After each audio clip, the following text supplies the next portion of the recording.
Before I refuse to take your questions, I have an opening statement.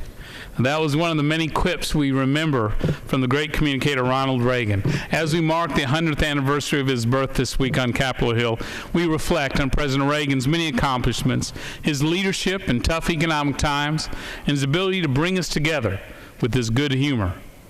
During his presidency, Ronald Reagan worked across the aisle to grow our economy by cutting tax rates and getting Washington off the back of our job creators. He believed, as he said, entrepreneurs and their small enterprises are responsible for almost all the economic growth in the United States. And he said concentrated power has always been the enemy of liberty. Those two statements of President Reagan's were never more true than today, as we have a much greater and bigger Washington bureaucracy than we could have ever imagined or could ever afford.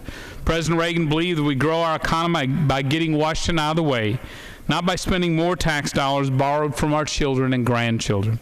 President Reagan knew that fiscal responsibility was key to our freedom, and he said, if we lose freedom here, there is no place to escape to.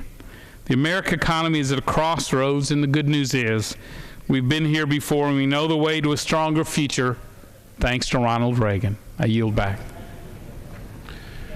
Mr. Speaker, we have so many folks that want to speak. I need to watch my time.